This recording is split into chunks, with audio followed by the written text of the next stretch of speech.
ఇప్పుడు కేవలం 7,999 up to 10 kgs వరకు బరువు తగ్గి అధిక బరువు నుంచి వచ్చే ప్రధాన సమస్యలను దూరం చేసుకోండి. బాలీవుడ్ హాలీవుడ్ అన్న తేడా లేకుండా నటించేస్తున్న ధనుష్ కి తెలుగు సినిమా ఇండస్ట్రీ బాగా నచ్చేసింది.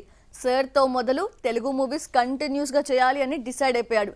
శేఖర్ కమల డైరెక్షన్ లో నటించే మూవీ మొదలైందో లేదో తెలుగులో మరో మూవీకి గ్రీన్ సిగ్నల్ ఇస్తున్నాడు. డిఫరెంట్ స్టోరీస్ మాత్రమే చేసే ధనుష్ ని ఫ్లాట్ చేసిన ఆ దర్శకుడు ఎవరో చూద్దామా. ధనుష్ తెలుగు ఎంట్రీ అదిరిపోయింది. డెబ్యూ మూవీ సార్ 100 కోట్ల క్లబ్ లో చేరడమే కాదు, తమిళ తంబిలకు షాక్ ఇచ్చే రికార్డ్ క్రియేట్ చేశాడు. సార్ తమిళంలో కంటే తెలుగులోనే పెద్ద హిట్ కావడమే కాదు, ఇక్కడే ఎక్కువ వసూళ్లు కూడా రాబట్టాయి. తెలుగు తమిళంలో బైలింగ్వల్ గా రూపొందిన సార్ బాక్సాఫీస్ వద్ద 118 కోట్ల గ్రాస్ కలెక్ట్ చేసింది. సినిమాను తెలుగులో 6.5 కోట్లకు కొంటే 24 కోట్లు కలెక్ట్ చేసింది.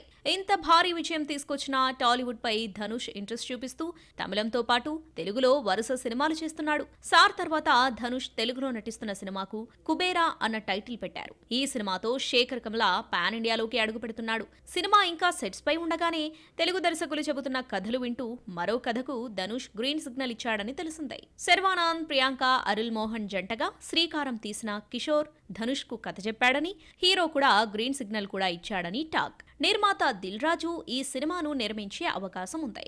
తెలుగులో హిట్ అయితే కలెక్షన్స్ రేంజ్ ఎలా ఉంటుందో సార్ నిరూపించడంతో పాన్ ఇండియా మార్కెట్ ఉన్న తెలుగు సినిమాలపై ఇంట్రెస్ట్ చూపిస్తున్నాడు ధనుష్.